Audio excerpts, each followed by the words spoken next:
ৰাজ্যৰ ৰাজনীতিত তুলপাৰ লগা এটা খবৰ এই মুহূৰ্তত দিব বিচাৰিছো। হৰ্চ ট্ৰেডিঙৰ ভূতে খেদিছে বিৰোধী মহাজোঁটক। আজাৰাৰ কিৰণ শ্ৰীগ্ৰেণ্টক জৰুৰী বৈঠক আহ্বান জনাইছে এপিচিচিৰ তত্ত্বাৱধায়ক জিতেন্দ্ৰ সিঙে। জিতেন্দ্ৰ সিঙৰ নেতৃত্বত এই বৈঠক অনুষ্ঠিত কৰা হৈছে। এই মুহূৰ্তত জনাই আছো এই গুৰুত্বপূৰ্ণ খবৰটো। তলব কৰা হৈছে কংগ্ৰেছৰ সকলো প্ৰাৰ্থীক আনিবলৈ হোটেলৰ বাহিৰত সাজু হৈছে ৩খন বাছ। গুৱাহাটী আৰু তেজপুৰৰ কেইবাখনো হোটেল ইতিমধ্যে বুক কৰা হৈছে। ৩ মে পৰ্যন্ত বুক কৰি ৰখা হৈছে হোটেলৰ কোঠা। AIUDF BPFৰ পিছত কংগ্ৰেছত ব্যাপক তৎপৰতা পৰিলক্ষিত হৈছে। সকলো প্ৰাৰ্থীক নজৰবন্দীৰ ব্যৱস্থা কৰিছে হাইকমাণ্ডে। একেলগে ৰখা হ'ব কংগ্ৰেছ, AIUDF আৰু BPFৰ প্ৰাৰ্থী। ফলাফল ঘোষণাৰ পূৰ্বে কোনো ৰিস্ক ল'ব নোখোজে কংগ্ৰেছে। জনাই আছো ৰাজ্যৰ ৰাজনীতিত তুলপাৰ লগা এটা খবৰ, যিহেতু হৰ্চ ট্ৰেডিঙৰ প্ৰসংগই ৰাজ্যৰ ৰাজনীতিত যথেষ্ট এতিয়া প্ৰতিক্ৰিয়াৰ সৃষ্টি কৰিছে। এই প্ৰসংগক লৈ সৰব চৰ্চা অব্যাহত আছে। নিৰ্বাচনৰ ফলাফললৈ মাজত মাত্ৰ কেইটামান দিন, কিন্তু তাৰ পূৰ্বে আমি দৰ্শকক জনাই আছো কালি দেখিবলৈ পোৱা গৈছিল জয়পুৰৰ পৰা কালি অসম পালেহি AIUDFৰ 22 গৰাকীকৈ প্ৰাৰ্থী আৰু লগতে BPFৰ 9 গৰাকী প্ৰাৰ্থী, আৰু তাৰ পাছতে তেওঁলোকক নজৰবন্দী কৰি ৰখা হৈছে। এই মুহূৰ্তৰ সবাতোকৈ গুৰুত্বপূৰ্ণ খবৰটো আমি দৰ্শকক দি আছো। হৰ্চ ট্ৰেডিঙৰ ভূতে খেদিছে বিৰোধী মহাজোঁটক। দুৰ্দলৰ বৈঠক অনুষ্ঠিত হৈছে আজাৰাৰ কিৰণ শ্ৰীগ্ৰেণ্টত। ৩ মে পৰ্যন্ত বুক কৰা হৈছে হোটেলৰ কোঠা। AIUDF BPFৰ পিছত কংগ্ৰেছৰ এনেধৰণৰ ব্যাপক তৎপৰতা পৰিলক্ষিত হৈছে। বাৰে বাৰে যদিওবা তেওঁলোকে হৰ্চ ট্ৰেডিঙৰ প্ৰসংগক নক্সাত কৰিছে, ফুৰিবলৈ যাবৰ বাবে তেওঁলোকক লৈ যোৱা হৈছিল বুলি উল্লেখ কৰিছিল AIUDFৰ প্ৰাৰ্থীকেইগৰাকীক। কিন্তু এক প্ৰকাৰ যেন এই আশংকা ঘনীভূত হৈছে যে হৰ্চ ট্ৰেডিঙৰ প্ৰসংগক লৈ বাৰুকৈ এতিয়া হলঠেকত পৰিছে বিৰোধী মহাজোঁট। আৰু কিছু দৃশ্যাংশ এই মুহূৰ্তত আমি দৰ্শকক দেখুৱাই আছো। ইয়াৰ প্ৰত্যক্ষ কৰিছে প্ৰাৰ্থীক আনিবলৈ হোটেলৰ বাহিৰত এইদৰে ৩খনকৈ বাছ সাজু কৰি ৰখা হৈছে। গুৱাহাটী আৰু তেজপুৰৰ কেইবাখনো হোটেল ইতিমধ্যে বুক কৰা হৈছে। ৩ মে পৰ্যন্ত বুক কৰি ৰখা হৈছে হোটেলৰ কোঠা। AIUDF BPFৰ পিছত কংগ্ৰেছৰ এনেধৰণৰ তৎপৰতা পৰিলক্ষিত হৈছে। সকলো প্ৰাৰ্থীক নজৰবন্দীৰ ব্যৱস্থা কৰিছে হাইকমাণ্ডে। একেলগে ৰখা হ'ব কংগ্ৰেছ, AIUDF BPFৰ প্ৰাৰ্থী। ফলাফল ঘোষণাৰ পূৰ্বে কোনো ধৰণৰ ৰিস্ক ল'ব খোজা নাই কংগ্ৰেছে। বৰ্তমানো অব্যাহত আছে এই ৰুদ্ৰতাৰ বৈঠক। কংগ্ৰেছৰ এই বৈঠকখনে যথেষ্ট তাৎপৰ্য বহন কৰিছে, যিহেতু নিৰ্বাচনৰ ফলাফললৈ মাজত মাত্ৰ কেইটামান দিন। তেনে সময়ত হৰ্চ ট্ৰেডিঙৰ আশংকাত যেন এই বৈঠক অনুষ্ঠিত কৰিছে, সেয়াও কিন্তু এক প্ৰকাৰ নুই কৰিব নোৱাৰি। আৰু ইতিমধ্যে আমি দৰ্শকক উল্লেখ কৰিছো, যিহেতু বৰ্তমান জিতেন্দ্ৰ সিঙৰ নেতৃত্বত এই বৈঠকখন অনুষ্ঠিত কৰা হৈছে। আৰু এই বৈঠকখনত উপস্থিত আছে দেৱব্ৰত শইকীয়া, চেয়াৰমেন আদিকে ধৰি কংগ্ৰেছৰ বহুকেইগৰাকী নেতা আৰু প্ৰাৰ্থী। সকলোৱে দৃষ্টি নিবদ্ধ আছে এই বৈঠকখনক লৈ, আৰু বৈঠকখনে যথেষ্ট তাৎপৰ্য বহন কৰিছে আজিৰ দিনটো। ৰাজ্যৰ ৰাজনীতিত তুলপাৰ লগা এটা খবৰ এই মুহূৰ্তত দৰ্শকক দি আছো। বিগত কেইবাদিনো ধৰি হৰ্চ ট্ৰেডিঙৰ প্ৰসংগই যথেষ্ট প্ৰতিক্ৰিয়াৰ সৃষ্টি কৰিছিল। ৰাজ্যৰ বিভিন্ন প্ৰান্তত প্ৰতিক্ৰিয়াৰ সৃষ্টি হৈছিল আৰু ৰাজনৈতিক নেতাসকলৰ মাজতো প্ৰতিক্ৰিয়াৰ উদ্ভৱ হৈছিল। এটা দলে আনটো দলৰ মাজত বোকাচতীয়া ৰাজনীতিও পৰিলক্ষিত হৈছে। আৰু এই মুহূৰ্তত আমি দৰ্শকক জনাই আছো এই গুৰুত্বপূৰ্ণ খবৰটো। কংগ্ৰেছৰ এখন ৰুদ্ৰতাৰ বৈঠক অনুষ্ঠিত হৈ আছে, আৰু যিখন বৈঠকক লৈ সৰব চৰ্চা অব্যাহত আছে সংবাদ মাধ্যমত। আৰু আমি অধিক তথ্যৰ বাবে পোনপটীয়া সম্প্ৰচাৰৰ বাবে আমি যাব বিচাৰিম প্ৰাৰ্থপ্ৰতিম শইকীয়াৰ কাষলৈ। কিন্তু এই মুহূৰ্তত আমাৰ হাতত কিছু প্ৰতিক্ৰিয়া আহিছে, দেৱব্ৰত শইকীয়াৰ প্ৰতিক্ৰিয়া আহিছে। আমি প্ৰথমে দেৱব্ৰত শইকীয়াৰ ভাষ্য শুনাম, জিতেন্দ্ৰ সিঙৰ ভাষ্য আহিছে। ক্ৰমশ আমি তেওঁলোকৰ ভাষ্য আগবঢ়াইছো। देखिए, हॉर्स ट्रेडिंग कांग्रेस में नहीं हो सकती है। वो कांग्रेस का सच्चा सिपाही है। कांग्रेस से कोई हॉर्स ट्रेडिंग नहीं हो सकती है। लेकिन नहीं, महाजोट का एक भी व्यक्ति कहीं भी नहीं जाएगा। तो किस बात के लिए मतलब राजस्थान भेजा था? देखिए मेरी बात सुनो। जहाँ तक मुझे इसके बारे में जानकारी है कि चुनाव के बाद सब लोग थक भी जाते हैं। बहुत लंबा 2-3 महीने से चुनाव के अंदर सब लग रहे हैं। और राजस्थान के अंदर अजमेर शरीफ मेरा ही प्रदेश है, मैं भी राजस्थान का रहने वाला हूँ। वहाँ एक बहुत ही एक धार्मिक स्थान है, अजमेर शरीफ है, तो सब लोग जाना चाह रहे थे वहाँ, इसलिए वहाँ गए हैं और मेरे ख्याल से वापस भी आ गए होंगे वो, सो वहाँ भी गए हैं। नहीं, हॉर्स ट्रेडिंग के बारे में मैं आपको बिल्कुल स्पष्ट रूप से कहना चाहूँगा, ये सारी अफवाहें भारतीय जनता पार्टी की उड़ाने की है। वो इसलिए उड़ा रहे हैं कि उनको मेजॉरिटी नहीं मिल रही है, Congress party is going to get a very big majority, तो इसलिए ये सारी अफवाहें वो उड़ा रहे हैं। ना कोई जरूरत है हॉर्स ट्रेडिंग की, ना कोई आएगा और ना कोई जाएगा। निर्वाचन आयोग के ऊपर हमें बिल्कुल भरोसा नहीं है। सिर्फ 4 पोलिंग बूथों के ऊपर इलेक्शन कराना बिल्कुल सही कोई स्टेप नहीं है। अगर इलेक्शन कमीशन बिल्कुल फेयर होता तो पूरा का पूरा उस विधानसभा का इलेक्शन काउंटरमैंड होना चाहिए था और वापस उसका री इलेक्शन होना चाहिए था। तो ये इलेक्शन कमीशन के ऊपर पूरा कांग्रेस पार्टी के सभी लोगों को बिल्कुल चेक रखना पड़ेगा, दी इलेक्शन कमीशन ऑफ इंडिया। तो उसके लिए सभी माननीय कैंडिडेट्स का एक बहुत बड़ा एक उनके अंदर एक मन के अंदर they are very very that किस तरह से काउंटिंग होगी, काउंटिंग के अंदर गड़बड़ियाँ ना हो, तो उसके बारे में हम चर्चा कर रहे हैं और सारी काउंटिंग की सारी व्यवस्था कर रहे हैं। हॉर्स ट्रेडिंग के बारे में खुद चर्चा हो रहा है कांग्रेस के अंतर में।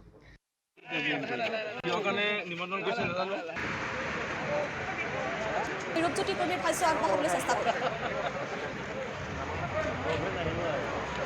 আৰু ইতিমধ্যে আমি জিতেন্দ্ৰ সিঙৰ ভাষ্য দৰ্শক লোক শুনালো। জিতেন্দ্ৰ সিঙে ইতিমধ্যে উল্লেখ কৰিছে হৰ্চ ট্ৰেডিং এক ভুৱা প্ৰচাৰ বুলি তেওঁ উল্লেখ কৰিছে আৰু লগতে নিৰ্বাচন আয়োগৰ ওপৰত ভৰসা নাই বুলি কৈছে জিতেন্দ্ৰ সিঙে।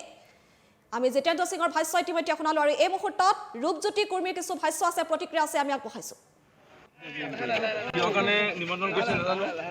সন্মানীয় AICCৰ সাধাৰণ সম্পাদক তথা অসমৰ তত্ত্বাৱধায়ক জিতেন্দ্ৰ সিং ডাঙৰীয়াই আজি আমাৰ কংগ্ৰেছৰ সমূহ প্ৰাৰ্থীসকলক নিমন্ত্ৰণ কৰিছে আৰু এটা চামেল পাতিছে। আশা ৰাখিছোঁ ভাল আলোচনাই হ'ব আৰু বিশেষকৈ EVM বিজেপিৰ বিধায়কৰ গাড়ীত পোৱা আৰু EVMৰ নামত জালুকবাৰী, লখিমপুৰ এনেকৈ EVM নামত চিল মাৰি অহা আমি সন্দেহ হৈছে। ক'ৰবাত গাফিলতি হ'ব পাৰে, হয়তো VVPত যিটো মেচিন EVM মেচিনত সেইবোৰ লৈ পেলাই ষ্ট্ৰং ৰুমত আমাৰ বিধায়কসকলে চোকা দৃষ্টি দিব লাগে আৰু আমাৰ যিসকল প্ৰাৰ্থী লগতে বিধায়কসকলে চোকা দৃষ্টি দিব লাগে ষ্ট্ৰং ৰুমত যিসকল লোক আছে আমাৰ কংগ্ৰেছ দলৰ সেইসকলক মাজে মাজে খবৰ ল'ব লাগে। এই মানে এনেসমূহ বিষয়সমূহ আলোচনা হ'ব নিশ্চয় আৰু মোৰ বিশ্বাস আমাৰ ফলাফলো ভাল হ'ব। সেইকাৰণে আহিছোঁ খুব আশাৰে এতিয়া মানে প্ৰৱেশ কৰিম, চাওঁ কি হয়।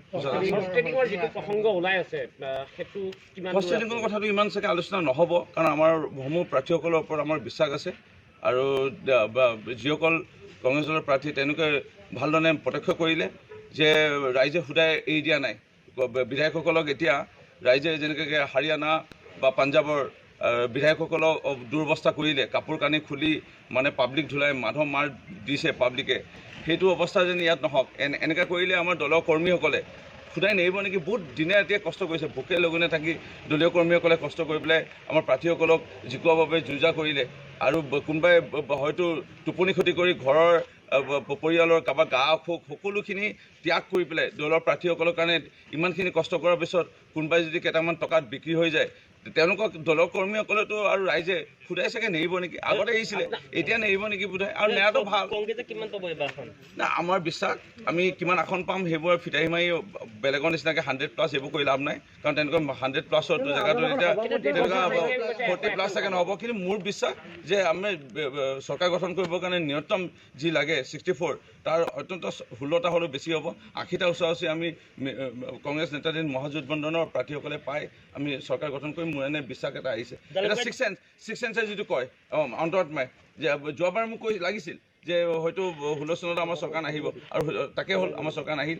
এইবাৰ মোক ছিক্স চেন্সে এনেকৈ কৈ আছে অন্তৰাত্মাই যে এবাৰ কংগ্ৰেছ নেতাধীন মহাজোঁটবন্ধনৰ চৰকাৰ হ'ব। জালুকবাৰী কোন জিকিব এতিয়া ক'ব নোৱাৰি, কিন্তু যুঁজ হৈছে। ৰমেন বৰঠাকুৰ ডাঙৰীয়াক বহুতে এলেংগি কৰিছিল যে এইজন প্ৰাৰ্থী জিকিব জানো। হেমন্ত বিশ্ব শৰ্মা ডাঙৰীয়া যিজন বিজেপি প্ৰাৰ্থী, তেওঁ কৈছিল কংগ্ৰেছৰ কোন প্ৰাৰ্থী দিছে আমিও গমেই নাপাওঁ, কোন প্ৰাৰ্থী এনেকৈ বুলি সাংবাদিকক সুধিছিল, অৰ্থাৎ উপলংঘা কৰিছিল। কিন্তু যুঁজ দিব। আৰু মই যি দুদিনমান থাকিছিলোঁ জালুকবাৰীত, যিটো ৰাইজৰ সঁহাৰি দেখা পালোঁ, ব্যাপক সঁহাৰি, যাৰ কাৰণে হেমন্ত বিশ্ব শৰ্মা ডাঙৰীয়া আমি নিজৰ সহধৰ্মিনী সন্তানক লৈ আঁঠুকাৰি পেলাই আমি সেৱা কৰিব লগা হোৱা নাই। হেমন্ত বিশ্ব শৰ্মাই কিন্তু আঁঠুকাৰি সেৱা কৰিব লগা হৈছে। আঁঠুকাৰি পেলাই আৰু ভোট ভিক্ষা বিচাৰে নেকি?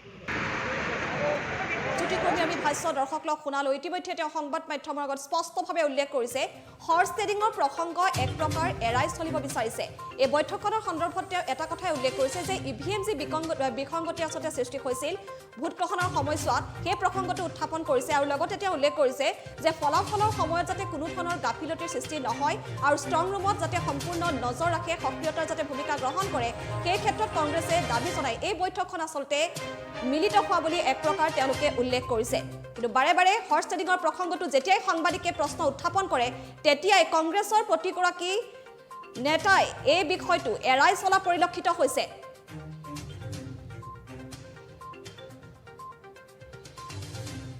ইজনৰ পিছত সিজনকৈ কংগ্ৰেছ নেতাৰ আমাৰ ভাষ্য আহি পৰিছে DA নিউজ প্লাছৰ হাতত আৰু এই মুহূৰ্তত দেৱব্ৰত শইকীয়াৰ কিছু ভাষ্য আছে, প্ৰতিক্ৰিয়া আছে বৈঠক সন্দৰ্ভত। আমি এই মুহূৰ্তত তেওঁৰ ভাষ্য পাব বিচাৰিম। তিনিটা পৰ্যায়ত হ'ল, তিনিটা পৰ্যায়ত হোৱাৰ পিছত আমি ইজনে সিজনক লগো পোৱা নাই আৰু আমাৰ দলৰ হাইকমাণ্ড, আমাৰ জেনেৰেল ছেক্ৰেটাৰী আৰু ছেক্ৰেটাৰী সকলো আমাক লগ পোৱা নাই। নিৰ্বাচনৰ সময়ত আমি নিজৰ নিজৰ অঞ্চলত ব্যস্ত আছিলোঁ। এতিয়া আমাৰ পৰৱৰ্তী পদক্ষেপ হ'ল যে আমি কাউণ্টিঙৰ সময়ত যাতে কোনো বিজেপিৰ হেঁচা বা ইলেকশ্যন কমিশ্যনে কিবা যদি গাফিলতি কৰে সেই বিষয়ে সতৰ্ক থাকিব পাৰোঁ। তাৰ বাবে আমি অলপমান আলোচনা কৰিম। আজি অন্য বিষয় নাই, আমাৰ সেইটোৱে মূল। জিতেন্দ্ৰ সিঙে কৈ থৈ গ'ল যে নিৰ্বাচন আয়োগৰ ওপৰত কংগ্ৰেছৰ ভৰসা নাই বুলি কৈছে, গতিকে ভৰসা নথকা মানে নহয়, এতিয়া যিটো হৈ গ'লতো হৈ গ'ল আৰু সেইখিনিত আমি নিশ্চিতভাৱে আমি যথেষ্ট সচেষ্ট সজাগ আছিলোঁ। সেই গতিকে তেখেতসকলে বাধ্য হ'ল বিভিন্ন ইলিগেলিটি হোৱাৰ পিছতো কিছুমান জেগাত ৰিপল দিবলৈ। কিন্তু এটা ঘটনা যে তাত যিটো ঘটনা হ'ল তেনেকুৱা যে অন্য ক'ৰবাত নহ'ল এনেকুৱাও নাজানো। সেই গতিকে এটা নিষ্পক্ষভাৱে বা নিৰপেক্ষভাৱে তেওঁলোকে হাফলঙৰ নিচিনা এটা অঞ্চলত সম্পূৰ্ণ কৰোৱা হ'লে আমি সুখী হ'লোঁ হয়। সেইটো আমাৰ দাবী আছিলে সম্পূৰ্ণৰূপে কৰিবলৈ। যিহেতু এনেকুৱা ধৰণৰ ঘটনা যদি অন্যতো হৈছে আমি নাজানো। যি কি নহওক, যিটো হৈ গ'লতো হৈ গ'ল। এতিয়া আৰু বিশেষ মই ক'ব নিবিচাৰোঁ। তথাপিতো আমাৰ তেওঁলোকৰ পৰা ভৰসা সম্পূৰ্ণ অটুট থাকিব যদিহে বিহাৰৰ নিচিনাকৈ কাউণ্টিং নকৰে। বিহাৰত যিখিনি পোষ্টেল বেলট যেতিয়া ৰিজাল্টটো দেখিলে যে তেওঁলোকৰ সপক্ষে হোৱা নাই, মানে তেওঁলোকৰ মই এটা বিশেষ ৰাজনৈতিক দলৰ হেঁচাৰ কথা কৈছোঁ। নিৰ্বাচনত হৰ্চ ট্ৰেডিঙৰ শব্দটোতকৈ ক্ৰছ ভোটিং বুলি ক'ব পাৰি। তাততো চৰকাৰ গঠনৰ কথা নাথাকে। চৰকাৰ গঠন আৰু ৰাজ্যসভাত কোনোবাই কাৰোবাক হৈ ভোট দিছে সেইটোতো এতিয়াৰ পৰা নহয়, সেইটো ৰাজ্যসভাত যেতিয়াৰ পৰা গঠন হৈছে। কংগ্ৰেছে কৰিলে জিজি বুলি খাব লাগিব আৰু যদি বিজেপিয়ে কৰে তেতিয়াহ'লে মাছ বুলি নহয়। বিষয়টো আপুনি কোনটো বিষয়ত কৈছে সেইটোৰ ওপৰত চলিব। এতিয়া মাছ জিজি শব্দটো হ'ব যেতিয়া চৰকাৰ গঠন যদি আমি যোৱা 15টা বছৰত হৰ্চ ট্ৰেডিং কৰি চৰকাৰ কৰিলোহেঁতেন তেতিয়া হয়তো আমাক আপোনালোকে ব্লেম দিয়াটোত আমি বেয়া নাপালোঁহেঁতেন। এতিয়া মণিপুৰত ধৰক, মেঘালয়ত ধৰক, গোৱাত ধৰক, কৰ্ণাটকত ধৰক, মধ্যপ্ৰদেশত ধৰক, এনেকুৱা বহু এটা অঞ্চল চৰকাৰ বিজেপিয়ে কৰিছে। সেই হেতুকে আমি আশংকা নকৰা নহয়, আশংকা কৰিছোঁ। কিন্তু হৰ্চখিনি হৈ লওকচোন, তাৰপিছত আমি একগোট হৈ পেলাই বাকী। আৰু ইতিমধ্যে আমি দৰ্শকক শুনালোঁ দেৱব্ৰত শইকীয়াৰ সুশান্ত বৰাগোহাঁইৰ ভাষ্য আমি দৰ্শকক ইতিমধ্যে শুনালোঁ। আৰু দেখিবলৈ পোৱা গৈছে হৰ্চ ট্ৰেডিঙৰ প্ৰসংগক লৈ তেওঁলোকে বাৰে বাৰে এৰাই চলা পৰিলক্ষিত হৈছে। আৰু আনফালে জিতেন্দ্ৰ সিঙে এটা কথাই উল্লেখ কৰিছে যে হৰ্চ ট্ৰেডিং এক ভুৱা প্ৰচাৰ আৰু লগতে কৈছে নিৰ্বাচন আয়োগৰ ওপৰত একেবাৰে ভৰসা নাই, আস্থা নাই বুলি উল্লেখ কৰিছে।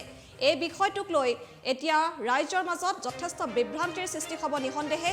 যিহেতু এটা নিৰ্বাচন অনুষ্ঠিত কৰা হৈছিল, অতি সুকলমে আচলতে এটা নিৰ্বাচন অনুষ্ঠিত কৰিছিল, ৰাইজৰ যথেষ্ট সঁহাৰি দেখিবলৈ পোৱা গৈছিল। কিন্তু জিতেন্দ্ৰ সিঙৰ এনেধৰণৰ ভাষ্যৰ পাছত এতিয়া ৰাজ্যৰ ৰাজনীতি বিভিন্ন মহলত যথেষ্ট প্ৰতিক্ৰিয়াৰ সৃষ্টি হ'ব।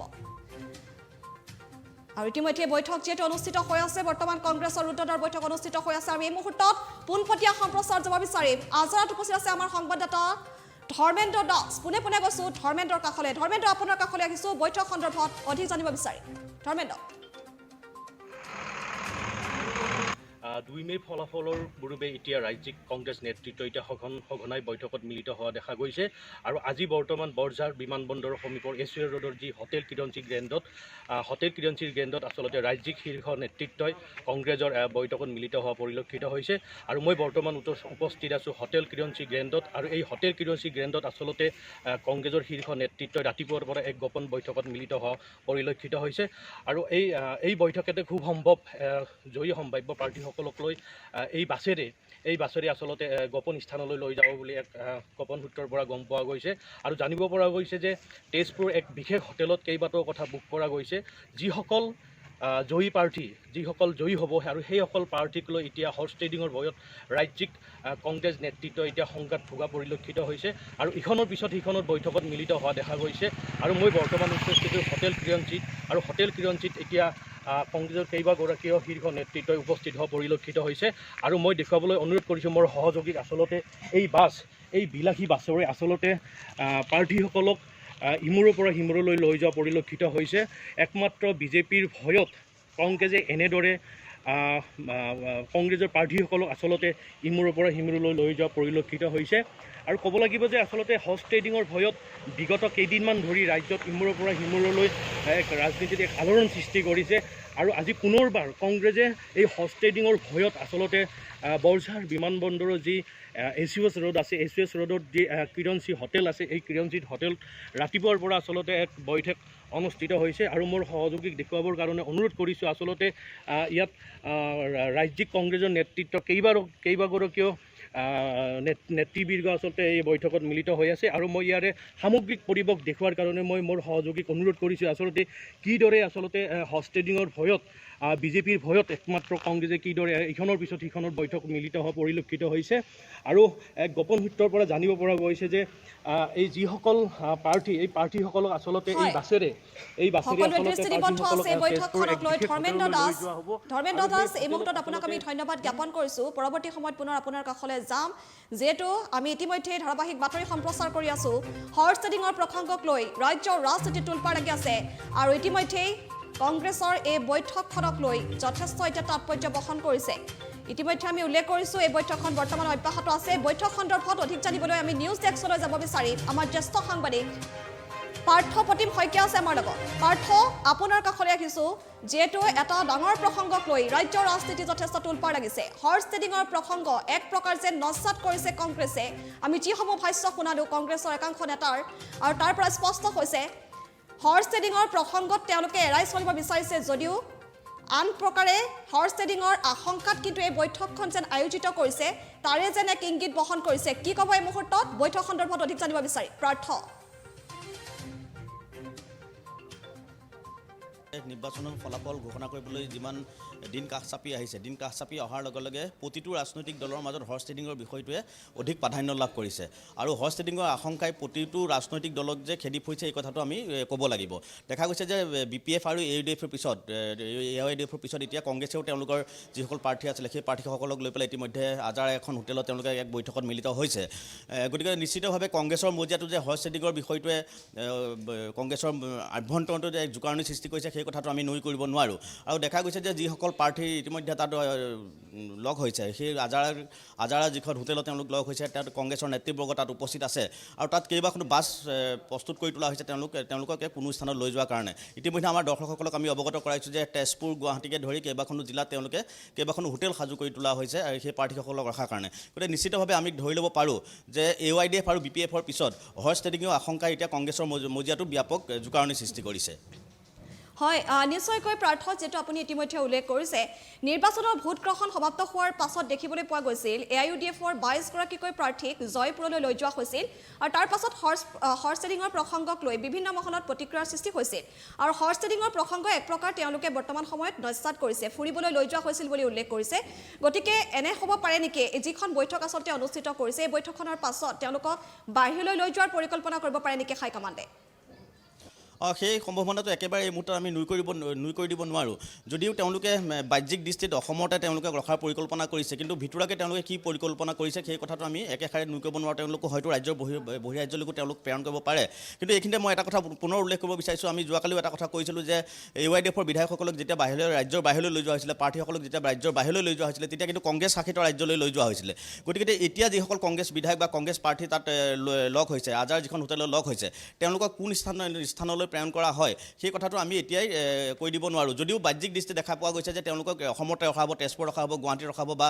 অসমৰ বিভিন্ন প্ৰান্তত তেওঁলোকক ৰখা হ'ব বুলি ইতিমধ্যে কংগ্ৰেছ নেতৃবৰ্গই কৈছে কিন্তু তেওঁলোকে কৈছে যদিও কিন্তু সেই কথাটো মই পুনৰ কৈছোঁ যে সেই কথাটো এতিয়াও আমি নৎসাত কৰি দিব নোৱাৰোঁ যে তেওঁলোকক ৰাজ্যৰ বাহিৰত প্ৰেৰণ কৰা হ'ব নেকি যিহেতু নেতৃবৰ্গই এটা কথাৰ ওপৰত সম্পূৰ্ণ গুৰুত্ব দিব যে তেওঁলোকক নজৰবন্দী কৰি ৰাখিব লাগিব হৰ্চ ট্ৰেডিঙৰ আশংকাই যিহেতু তেওঁলোকক খেদি ফুৰিছে গতিকে তেওঁলোকক নজৰবন্দী কৰি ৰাখিব লাগিব গতিকে এনে স্থানত কোনো গোপন স্থানলৈ তেওঁলোকক নিশ্চয় প্ৰেৰণ কৰাৰ সম্ভাৱনা নথকা নহয় সম্ভাৱনা আছে এই মুহূৰ্তত আৰু যিহেতু ৰাজনৈতিক মহলত এনেকুৱা এটা প্ৰশ্নও সৃষ্টি হৈছে যে বিজেপিয়ে চৰকাৰ গঠন কৰিব পাৰিবনে নোৱাৰে বিজেপি অগপৰ মিত্ৰজোঁটে চৰকাৰ গঠন কৰিব পাৰিবনে নোৱাৰে যিহেতু পথ সম্পূৰ্ণ মসৃণ হৈ থকা নাই তেওঁলোকে যে চৰকাৰ গঠন কৰিব পাৰিব সেই পথ সম্পূৰ্ণ মসৃণ হৈ থকা নাই গতিকে সেই বিজেপি আৰু অগপৰ যি মিত্ৰজোঁট সেই মিত্ৰজোঁটেও যে মহামিত্ৰজোঁটৰ পৰা